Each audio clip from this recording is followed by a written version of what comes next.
My name is Amanda, and at 32, I never imagined my wedding would become the center of a family war. When my grandmother Elaine, who practically raised me, became too frail to travel, I knew what I had to do. We moved our entire wedding to her nursing home. My mother called it embarrassing. My sister called it pathetic.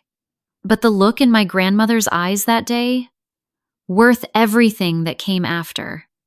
Before I tell you what happened when our wedding photos went viral, let me know where you're watching from and hit that like button if you've ever had to choose between family expectations and doing what feels right. Growing up, my grandmother Elaine was my rock. While my parents chased their high-powered careers, she was the one who made sure I had home-cooked meals and someone to read me bedtime stories. My mother Eleanor was always climbing the corporate ladder at her marketing firm, and my father was constantly traveling for his job as a sales executive. They provided financially, but emotionally, it was Grandma Elaine who filled the gaps. She lived just 3 blocks away from our suburban Chicago home, and I practically lived at her house after school. Her kitchen always smelled like cinnamon and vanilla, and she taught me everything from how to bake her famous apple pie to how to mend a torn seam. A woman should know how to create and how to repair, she would say in her gentle but firm way. Every Sunday was our special day. We would attend church together, then come home and prepare a big family dinner. While my parents would often be checking emails or taking calls during these meals, Grandma would engage me in conversation, asking about school, friends, and my dreams. She kept every art project, every report card, every achievement in a special box she called Amanda's Treasures. When I turned 16 and had my heart broken by my first boyfriend, it was Grandma who sat with me on her porch swing, handed me a cup of hot chocolate despite it being summer, and said, "Honey, sometimes people come into our lives to teach us what we don't want, so we can recognize what we do want when it comes along." That wisdom stayed with me through every relationship after.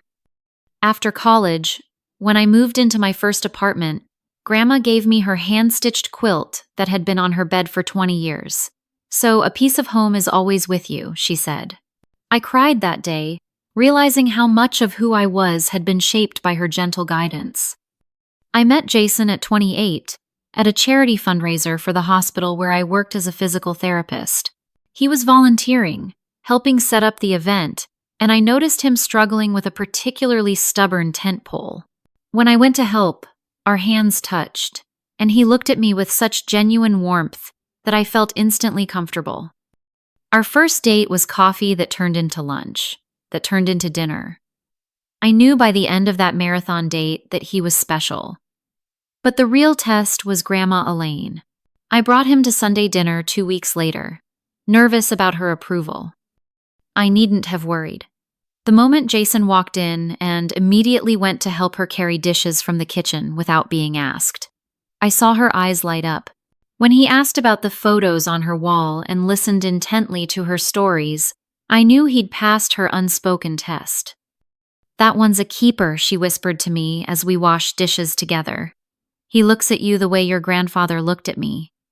Over the next 3 years, Jason became as much a part of our Sunday traditions as the apple pie. He would come early to help Grandma with any small repairs around her house, change light bulbs, or reach things on high shelves. They developed their own relationship, independent of me. Sometimes I'd find them in deep conversation about history or politics, 2 subjects they both loved. When Jason proposed on Christmas Eve under the twinkling lights of the city's annual display, my first thought after saying yes was how excited I was to tell Grandma Elaine.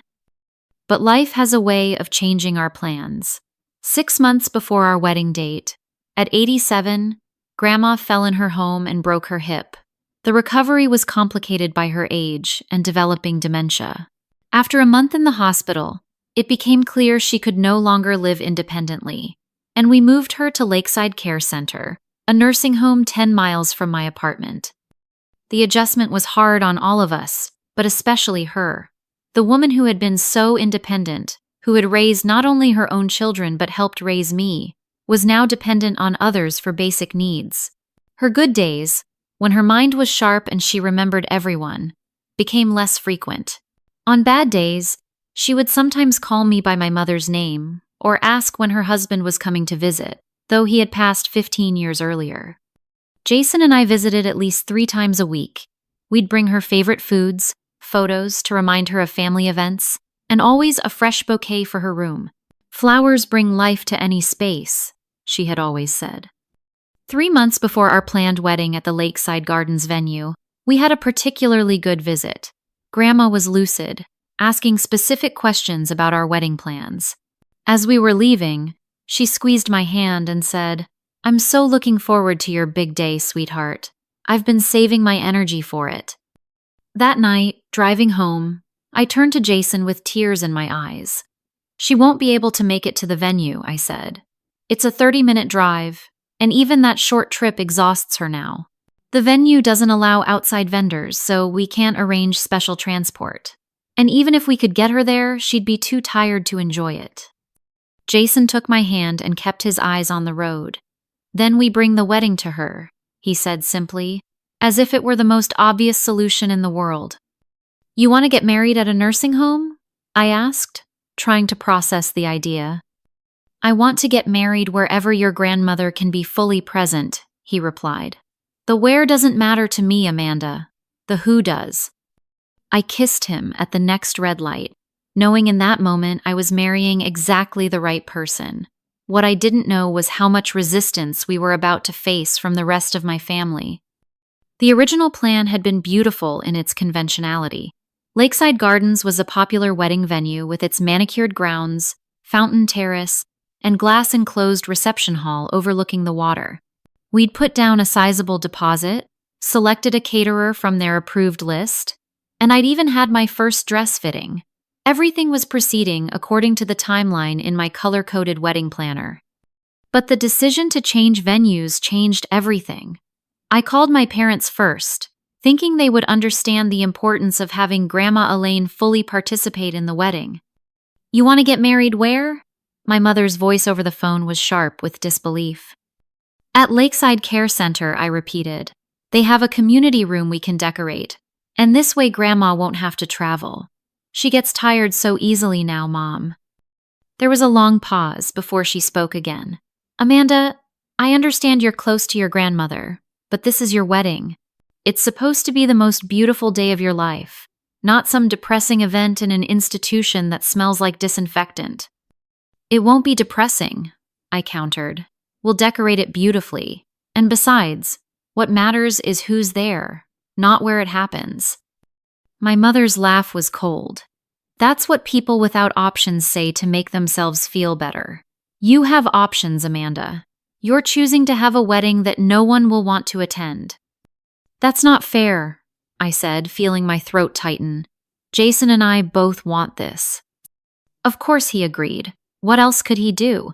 But trust me, no man dreams of getting married in a nursing home. And what about our friends? Our business associates? This is too miserable to tell anyone. After hanging up with my mother, I immediately called my sister Stephanie, hoping for an ally. Stephanie was 2 years younger than me, following in our mother's footsteps at the same marketing firm, and usually more understanding of my choices. "Please tell me you're joking," was her response after I explained our decision.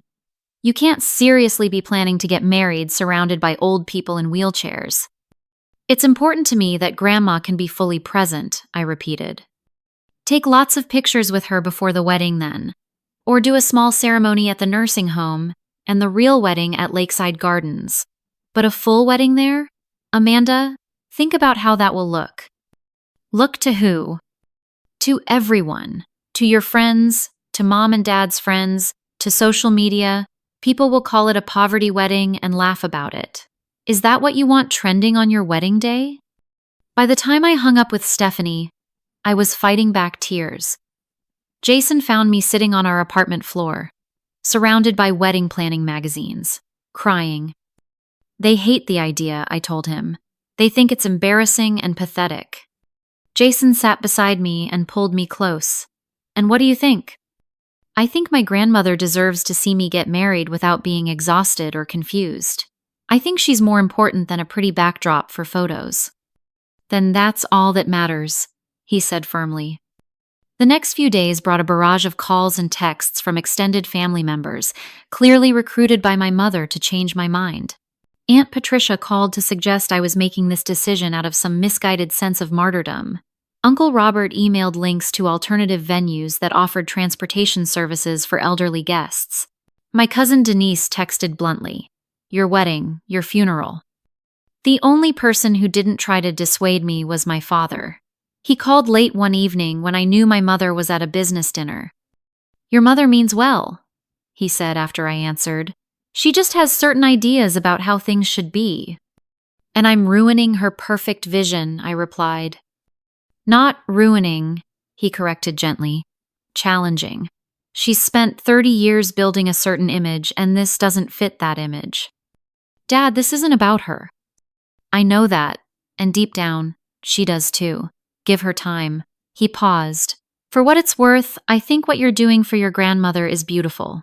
I wish I'd shown that kind of consideration to my own parents while they were alive." That conversation gave me strength, but the real confrontation came the following Sunday at my parents' house.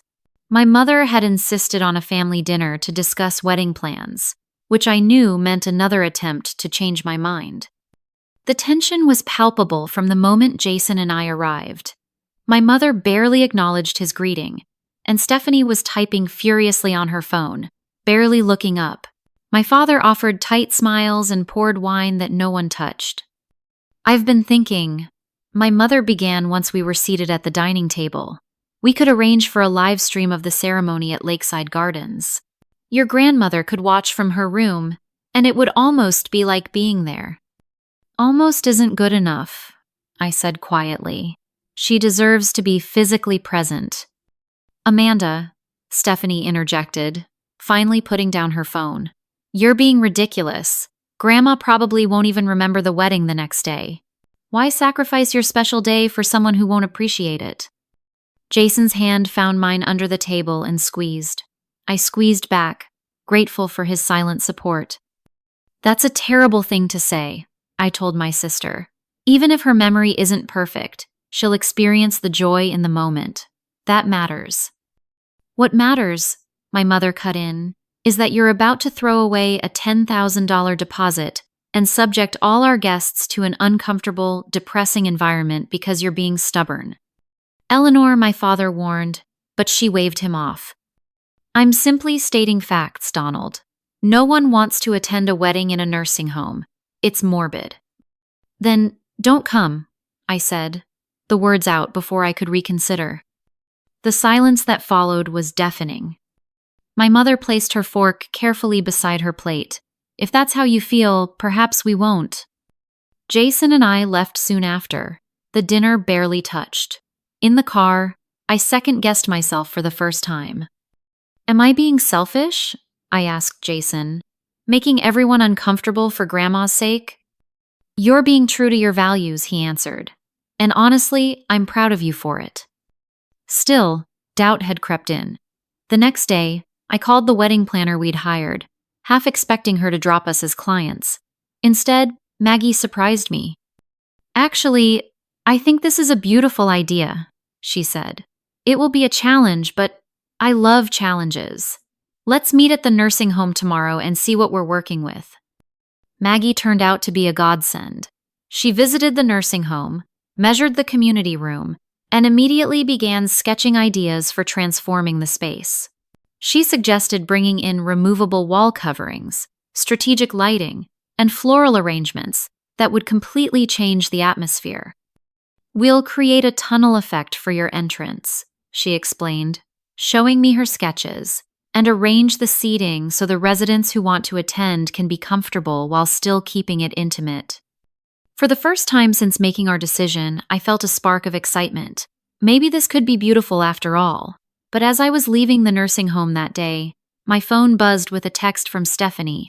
"Mom's telling everyone the wedding's been downsized due to family health concerns. At least she's trying to save you from social suicide."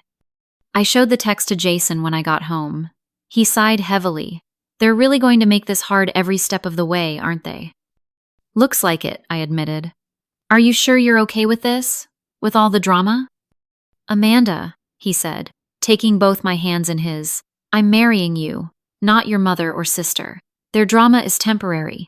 Our marriage is for life.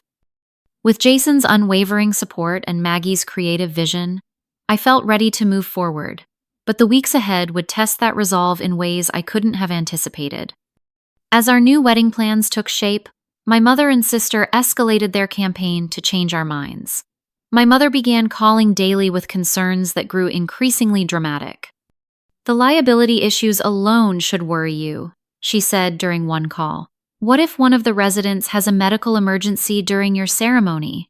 What if someone with dementia disrupts your vows? Have you even thought about these things? Another day. The photography will be atrocious. Dark, institutional lighting, medical equipment in the background. These are your forever memories, Amanda. And another.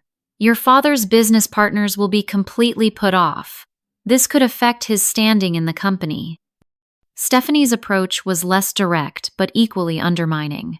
She'd send me links to articles about wedding disasters or forward social media posts, mocking unconventional venues with comments like, "Remind you of anything?" At my bridal shower, which my mother's friend hosted at her country club, Stephanie raised her glass for a toast and said, "To Amanda, who always has to do things her own way, even when it makes life harder for everyone else." The uncomfortable laughter that followed made me want to disappear. The worst moment came when my mother cornered me at a family birthday celebration for my cousin. She'd had several glasses of wine and her filter was non-existent. "Do you know what people are saying?" she hissed, pulling me into my cousin's guest bedroom. "They're saying you must be pregnant and showing, so you're hiding behind a quick, shabby wedding. Or that Jason must be controlling and isolating you from the family. Is that the kind of talk you want surrounding your marriage?" "Those sound like stories you're creating, Mom," I replied, trying to keep my voice steady. "None of our actual friends have said anything like that." "Because they're saying it behind your back." She threw her hands up in exasperation. "Wake up, Amanda. This decision reflects on all of us." I left the party early, texting Jason to pick me up. I cried the whole way home, wondering if this rift with my family would ever heal. Through all of this, I was careful to shield Grandma Elaine from the conflict. During our visits, I kept the conversation focused on positive aspects of the wedding planning, never mentioning the family tension. But she was perceptive, even with her declining health. "Your mother giving you trouble about having it here?" she asked one afternoon as I was showing her fabric swatches for the chair covers. I hesitated, not wanting to burden her. "She's just being Mom," I said finally. "Everything has to be perfect." Grandma patted my hand. "Eleanor always did care too much about appearances. Even as a little girl, she wouldn't leave the house unless her socks matched her headband." She chuckled at the memory. "But you, my dear, have always seen with your heart." What Grandma didn't know was how her fellow residents had embraced our wedding plans. As word spread through the nursing home that a wedding would be held in their community room, a kind of excitement took hold. Residents would stop me in the hallway to ask about details or offer suggestions. Mr. Kaufman, a former florist, insisted on advising about the flower arrangements. "Nothing too fragrant," he cautioned. "Some medications make strong smells overwhelming." Mrs. Winters, who had been a seamstress, offered to add some hand beading to my veil. "These old fingers still know their way around a needle," she said proudly.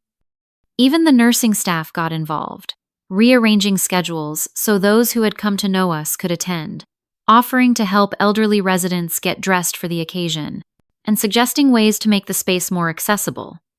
This growing community of support contrasted sharply with my family's rejection. When I told my mother about Mr. Kaufman's flower advice, she scoffed. "Now you're taking wedding advice from nursing home residents? What's next? Having them cater it with pureed foods." Jason's family, thankfully, had a completely different reaction. His parents, Tim and Karen, lived 3 hours away but drove in specifically to visit the nursing home and meet Grandma Elaine. They brought her flowers and spent an afternoon getting to know her, listening to her stories and showing genuine interest. "We're so happy Amanda will have her special day with you there," Karen told Grandma, loud enough for me to overhear as I returned from getting coffee. Family should be together for important moments. Later, as we walked them to their car, Tim put a hand on my shoulder. "You're doing a good thing, Amanda. Our son chose well." Their approval meant everything, but it couldn't completely erase the hurt of my own family's rejection. 2 weeks before the wedding, my mother made her ultimatum clear during a phone call. "I've given this a lot of thought," she said, her voice formal as if addressing a business associate. "If you insist on going through with this nursing home event, your father and I will make a brief appearance at the ceremony only. We will not be staying for any reception, and we won't be in family photographs. I cannot in good conscience appear to support a decision this misguided." That night, after hanging up, I broke down completely. Jason held me as I sobbed, releasing weeks of pent-up hurt and anger. "Maybe they're right," I cried. "Maybe I am being selfish and ridiculous." "Look at me," Jason said, gently lifting my chin. "You are the least selfish person I know. You're giving up the fairy tale wedding most women dream about to make sure your grandmother can be truly present. That's love in its purest form." I fell asleep in his arms that night, emotionally exhausted but somehow clearer about our path forward. This wedding wasn't about perfect photos or social approval. It was about honoring the woman who had shaped me, about beginning our marriage with an act of love rather than an expensive party. The final straw came 3 days before the wedding, when I posted a simple announcement on social media. Change of plans. Jason and I will be celebrating our special day at Lakeside Care Center, so Grandma Elaine can be fully present. Love outweighs location every time. Within minutes, Stephanie had commented, "Lol, good luck explaining this poverty wedding to your future kids. Some things are better left offline." She added a laughing emoji for emphasis. My mother followed with, "We support Amanda always, though we wish circumstances allowed for a more traditional celebration." Friends quickly jumped to my defense, posting supportive comments and drowning out my family's negativity. But the damage was done. I turned off notifications and threw my phone across the room. "I can't do this anymore," I told Jason that evening. "I can't keep fighting them." He sat beside me on our couch, took both my hands in his. "Then stop fighting," he said simply. "Let them think what they want. We know why we're doing this, and the people who matter understand." The night before our wedding, I couldn't sleep. Not with typical bride jitters, but with a heavy sadness that my own mother and sister couldn't see the beauty in what we were doing. I slipped out of bed, careful not to wake Jason, and went to our balcony. The spring air was cool but not uncomfortable. Stars dotted the clear sky, and somewhere in the distance I could hear music from a neighbor's apartment. I thought about Grandma Elaine, probably asleep in her nursing home bed, unaware of all the conflict surrounding our decision to marry there. "I won't regret this," I whispered to the night air, making a promise to myself. "No matter what happens tomorrow, I won't regret choosing love over appearances."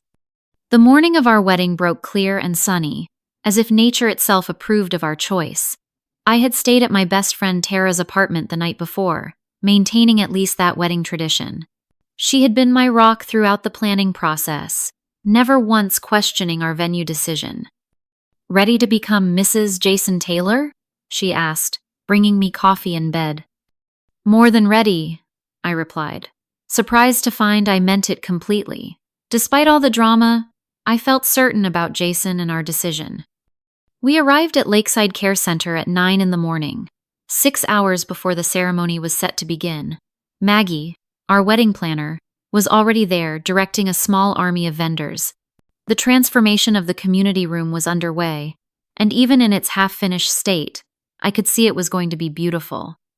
White fabric had been hung to create a false ceiling, hiding the institutional tiles. Twinkle lights were being strung throughout, creating a starry effect. The usual folding tables had been removed, replaced with wooden chairs adorned with flowing white covers and lavender sashes. A wooden arch, which would serve as our altar, was being decorated with fresh flowers in shades of purple and white. "What do you think?" Maggie asked, appearing at my side. "It's magnificent," I breathed. "I can't believe this is the same room." "Wait until you see it finished," she promised. "Now, let's get you to the staff break room. We've converted it into a bridal suite for today."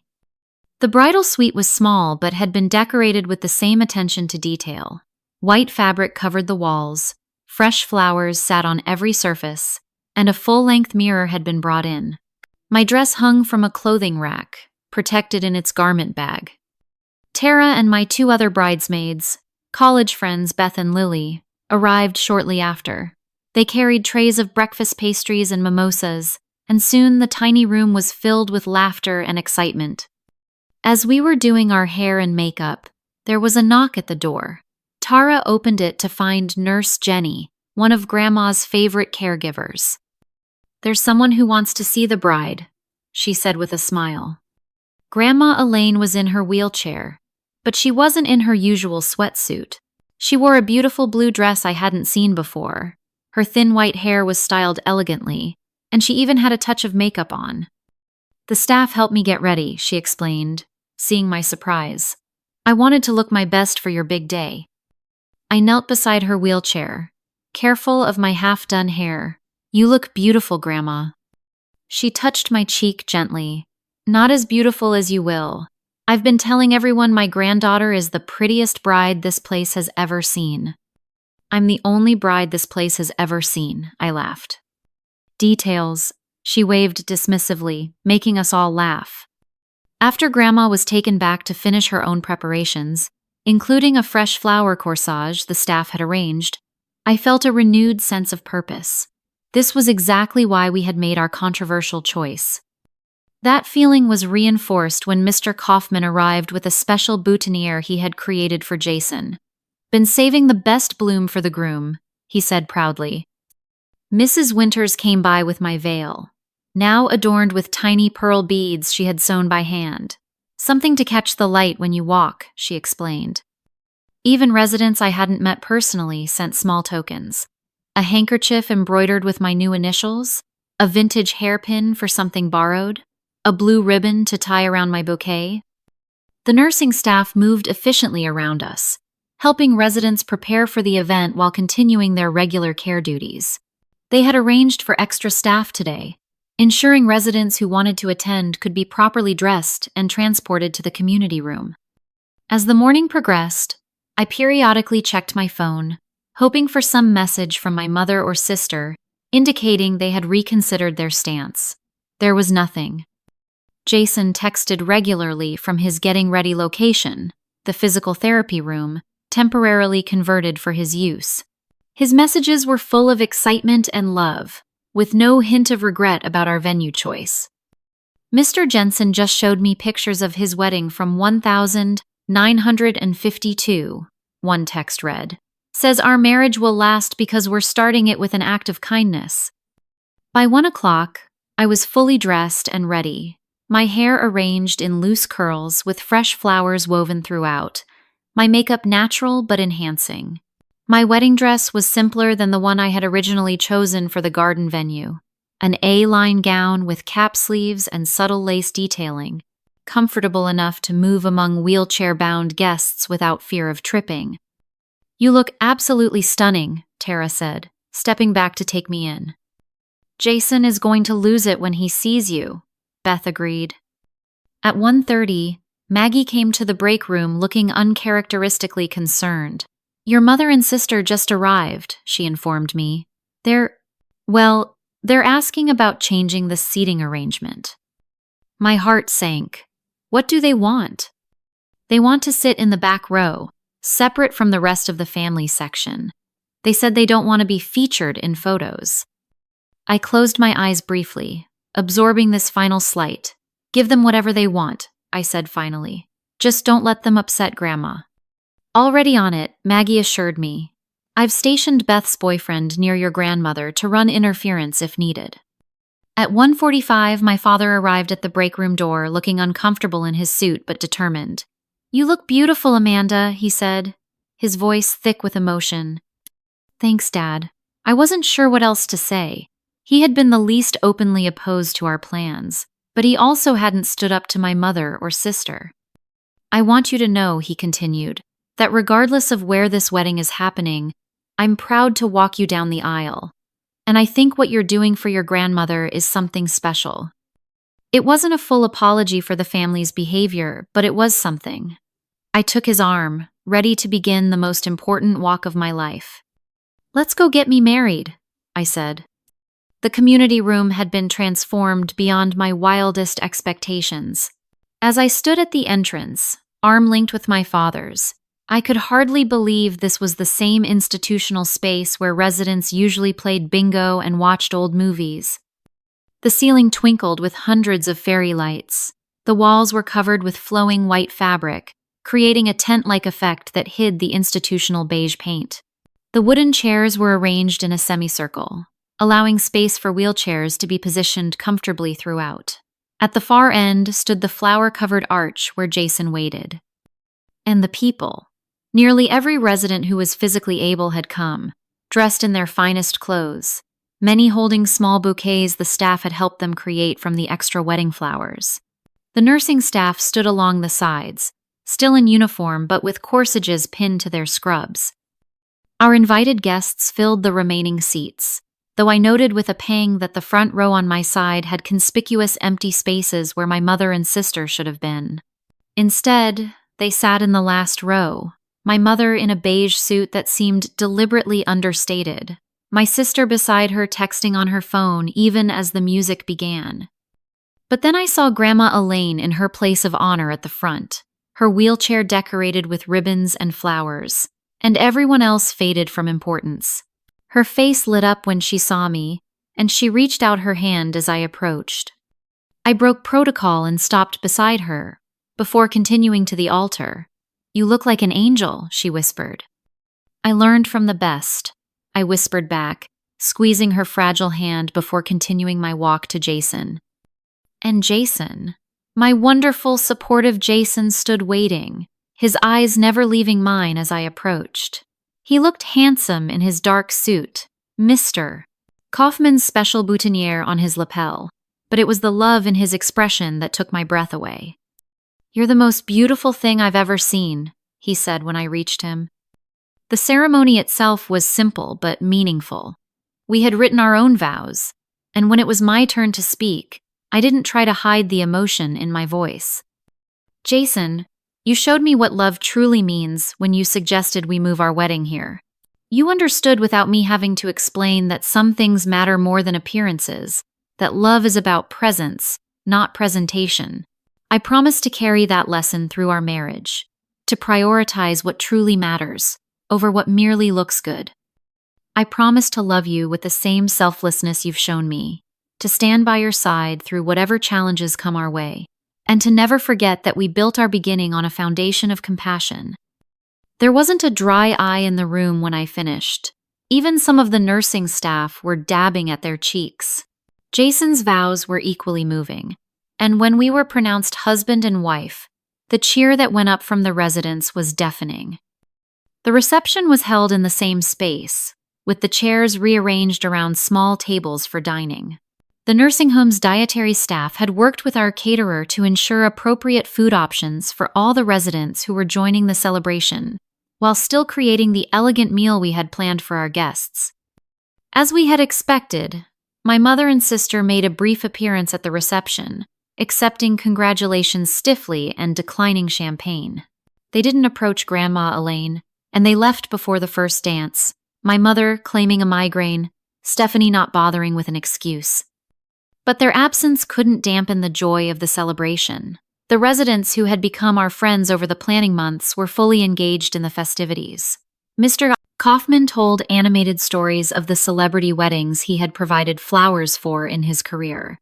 Mrs. Winters complimented every detail of my dress, as if she had designed it herself. Even the more confused residents seemed to absorb the happy atmosphere, smiling and swaying to the music. Our first dance as husband and wife was to "At Last" by Etta James, a nod to Grandma Elaine's favorite song from her youth. As we swayed together, I noticed many of the residents singing along, transported perhaps to their own wedding days. The most special moment came when Jason suggested we have a dance with Grandma Elaine. The staff helped position her wheelchair in the center of the dance floor, and Jason and I each held one of her hands as we moved in a small circle around her. The photographer captured her expression of pure joy, a moment I knew would become my most treasured wedding photo. As the dance ended, Grandma leaned forward and said clearly, "I'm glad I lived to see this, to see my Amanda so happy, with a man who understands what matters." The party continued well into the evening, though we were careful not to exhaust the elderly residents.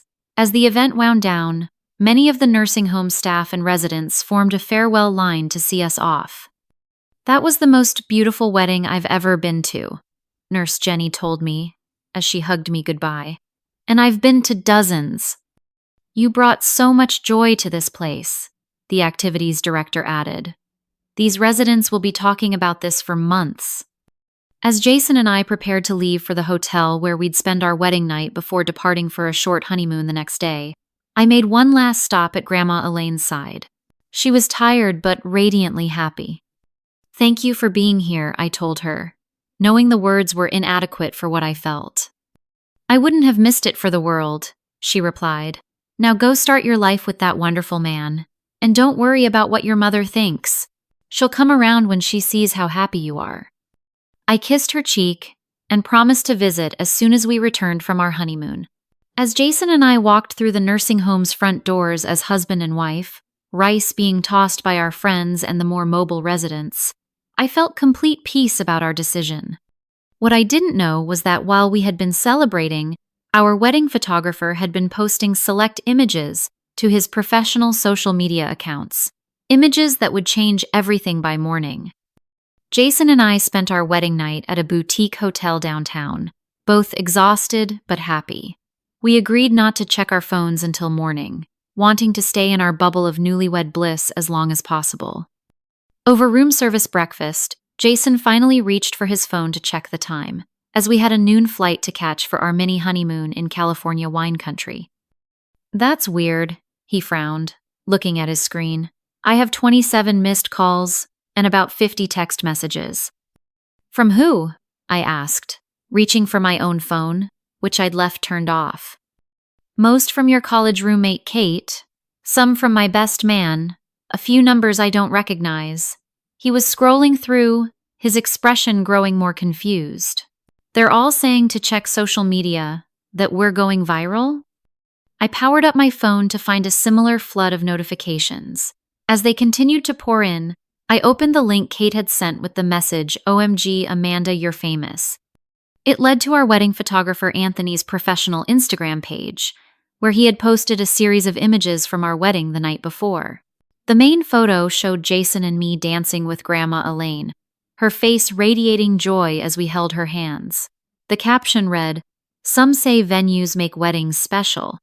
This couple proved it's the love that does."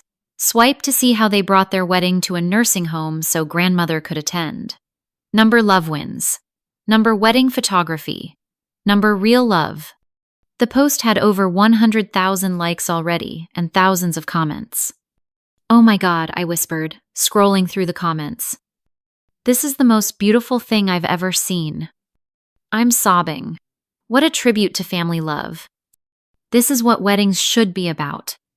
The grandmother's face has me in tears, worth every sacrifice. But then I saw it. A comment from my sister posted late last night. "Lol, as the bride's sister, I can tell you this was a desperate attention grab." She was offered multiple better options, but insisted on this poverty wedding for social media clout. My mother had replied to her, "Stephanie, please, we agreed to keep family matters private." Dozens of people had responded angrily to Stephanie's comment, defending our choice and criticizing her attitude. Anthony had apparently deleted the comments, but screenshots were already circulating. As we watched, my phone began ringing. It was my mother. "Amanda, you need to call your photographer and tell him to take down those photos immediately," she said, without preamble when I answered. "Good morning to you too, Mom. I just saw them myself." They're inappropriate and invasive. He didn't have permission to post them. Actually, he did. It was in our contract. Well, he didn't have permission to include your grandmother or the nursing home. This is a violation of privacy. I took a deep breath. Mom, what's really bothering you? Is it that people can see where we got married, or that they can see your and Stephanie's comments? There was a pause. People are sending hate messages to your sister. Her Instagram is being flooded with negative comments. This is affecting her professionally. Because she publicly mocked our wedding, I pointed out. Actions have consequences. This isn't like you, Amanda, being vindictive. I'm not being vindictive.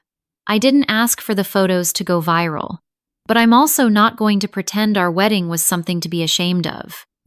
Your father's business associates have seen it. Do you have any idea how embarrassing this is? Before I could respond, call waiting beeped. It was Nurse Jenny from the nursing home. Mom, I have to take this. It might be about Grandma. I switched calls, bracing for bad news, but Jenny was calling with the opposite. Amanda, I don't know if you've seen the photos online, but they've reached us here. The residents are absolutely thrilled. Your grandmother is being treated like a celebrity. Everyone wants to hear about the wedding from her perspective. It's the most animated we've seen some of these folks in years. Relief flooded through me. That's wonderful. Is Grandma doing okay with the attention? She's loving it. Keeps saying her granddaughter is famous now. Jenny laughed. Just thought you'd want to know the positive impact you're having here. After hanging up, I relayed the conversation to Jason, who had been fielding his own calls from friends and family.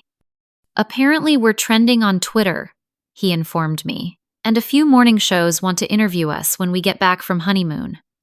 Just then, my phone buzzed with a text from Stephanie. Thanks a lot. My boss saw the wedding photos, and now everyone at work is talking about me behind my back. Hope you're happy with yourself. I showed Jason the text, feeling a mix of guilt and righteous anger. Should I respond? He thought for a moment. Only if you want to. But remember, we didn't do anything wrong. We didn't post those comments. We just got married in a way that was meaningful to us. I decided to text back simply, I'm sorry you're having a hard time. We didn't expect the photos to go viral. We were just trying to include Grandma. Stephanie's response was immediate. Bull, you knew exactly what you were doing. You've always loved playing the martyr. Take the photos down or I'll never forgive you. That's when something shifted in me. Years of trying to please my mother and sister, of accommodating their concerns about appearances, of doubting my own instincts, suddenly felt like a weight I could finally set down. I'm not taking them down, I told Jason firmly, and I'm not apologizing for our wedding anymore. He smiled and took my hand. That's my wife.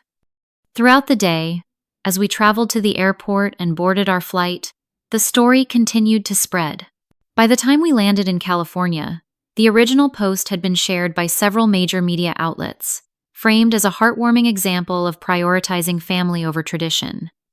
Our phones continued to explode with notifications, but we made a pact to check them only once a day during our honeymoon. This was our time, and we deserved to enjoy it. But 3 days into our trip, I received a call from the nursing home that I couldn't ignore. Grandma Elaine had taken a fall and was disoriented. She was asking for me. We cut our honeymoon short and flew home immediately. When we arrived at the nursing home, Grandma was in bed, a bruise on her forehead from the fall. There's my famous girl, she said when she saw me, her voice weaker than before. How are you feeling, Grandma? I asked, taking her hand. Like an 88-year-old who fell down, she joked weakly. But they tell me I'm all over the internet now, so that's something. She dozed off as we sat with her, the nurse explaining that her confusion was increasing and they were monitoring her closely. As we were leaving, we ran into my mother in the hallway. Her appearance surprised me. She looked tired, her usual perfect appearance slightly disheveled. I've been here since they called about the fall, she explained. Your father's coming after work. An awkward silence fell between us. The media attention has been unexpected, she finally said. For all of us, I agreed. Some of my clients saw the story. They thought it was. She seemed to struggle for the word touching. It wasn't an apology, but it was something. A crack in her perfect facade. Would you like to get coffee in the cafeteria? I offered. We could talk. She nodded, and as we walked together, I felt the first tentative step toward healing a rift that had nearly broken our family apart. The days following our return were a whirlwind of hospital visits, media inquiries, and uncomfortable family conversations. Grandma Elaine's condition stabilized, but the doctors confirmed what we had feared. Her dementia was progressing more rapidly, and the fall had accelerated her decline. My mother, to her credit, maintained a regular presence at the nursing home. We often found ourselves sitting on opposite sides of Grandma's bed, the three generations of women linked by blood, but separated by vastly different values and priorities. Stephanie was slower to come around. She had faced genuine backlash at work and online, with screenshots of her poverty wedding comment circulating widely. Her initial anger toward me eventually gave way to a sullen acceptance, though real reconciliation seemed distant. I didn't ask for any of this attention. I told her during a tense lunch, 3 weeks after the wedding. But you're not exactly discouraging it either, she pointed out, stirring her iced tea aggressively. You gave that interview to the local news to talk about elder inclusion and the importance of making events accessible, not to embarrass you. She sighed heavily. I shouldn't have made that comment. It was mean and stupid, but I still don't understand why you had to be so different. Why couldn't you just do things the normal way? Because normal wouldn't have included the person who helped raise me, I said simply, and that wasn't acceptable to me. Something in my quiet certainty seemed to reach her. She didn't apologize outright, but her defensive posture relaxed slightly. I guess I never really understood your relationship with Grandma. Mom always made it seem like you were trying to make her look bad by being so close to her mother. That was never my intention, I assured her. I just loved her. That conversation marked the beginning of a slow thaw between us. It wasn't forgiveness exactly, more like a mutual decision to stop dwelling on the hurt. Meanwhile, Jason and I settled into newlywed life, navigating the unexpected attention our wedding had brought while trying to establish our own routines and traditions. We visited Grandma Elaine at least 3 times a week, often bringing photos or small treats to brighten her day. On good days, she would recount the wedding to anyone who would listen, embellishing details with each telling until the community room became a palace and the guest list included celebrities. On bad days, she would look at me with confusion, asking when the wedding was going to take place. Rather than correct her, I would simply show her photos and let her experience the joy anew. You're so patient with her, my mother observed one afternoon as we left Grandma's room together. I was never good at that. You had different priorities, I said, not unkindly. Career, social standing. I thought those things would make me happy, she admitted. Make all of us happy. Are they? Making you happy? She didn't answer directly, but the question hung between us, an opening for future conversations. 4 months after our wedding, Grandma Elaine's health took a sudden downturn. She developed pneumonia, and at her advanced age, with her already fragile health, the prognosis was poor.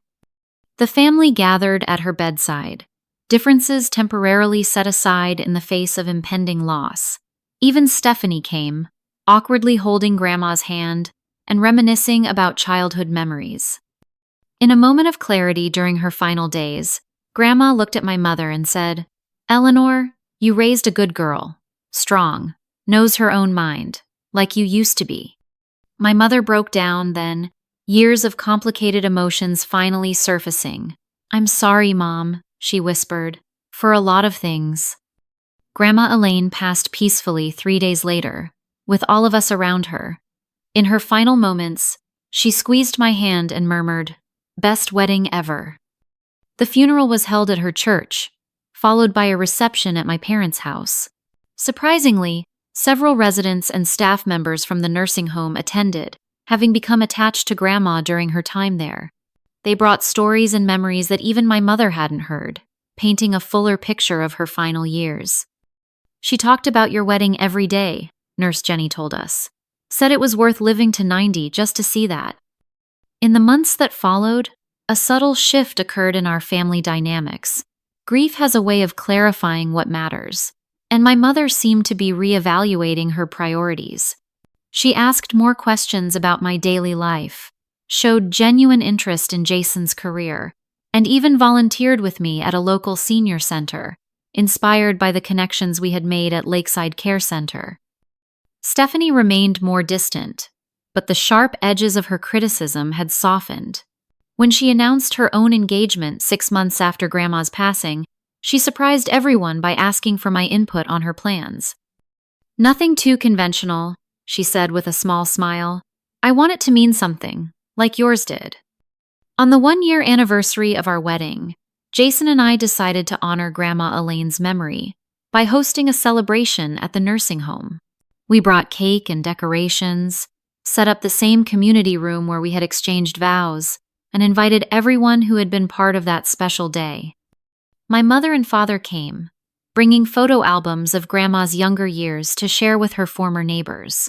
Stephanie came too, with her fiancé, both of them surprisingly at ease in the environment she had once mocked. As we shared stories and laughter, I realized how profoundly that single decision to move our wedding to accommodate Grandma Elaine had rippled through all our lives. It had forced a reckoning with values, challenged long-held assumptions about what matters, and ultimately brought healing where there had been division. "I think I finally understand," my mother said quietly as we stood together, watching the residents enjoy the celebration. "What you did wasn't about rejecting my values. It was about honoring your own." "It took me a long time to have the courage to do that," I admitted. "You get that from her." She nodded toward a photo of Grandma Elaine that we had placed prominently on a memory table. She always knew exactly who she was. The lesson I carry forward from our nursing home wedding isn't about defiance or proving a point. It's about the courage to align your actions with your deepest values, even when that alignment comes at a social cost. It's about recognizing that meaningful relationships matter more than appearances, and that love, in its purest form, never asks, "How will this look to others?" but rather, "How can I best show up for those I care about?" Our wedding photos still circulate occasionally on social media, usually shared as an example of choosing substance over style. Jason and I smile when friends mention seeing them, but the external validation no longer matters much. What matters is that we began our marriage by honoring what we truly valued, setting a foundation of authenticity that continues to guide our choices. As I look back on that day, I don't remember the tension or the criticism. I remember Grandma Elaine's face as we danced around her wheelchair. I remember the community that formed around our unconventional choice. I remember the moment I realized that doing the right thing often feels like the hardest thing until you actually do it. And to those of you watching who might be facing your own choice between social approval and personal integrity, I'd love to hear your stories in the comments below.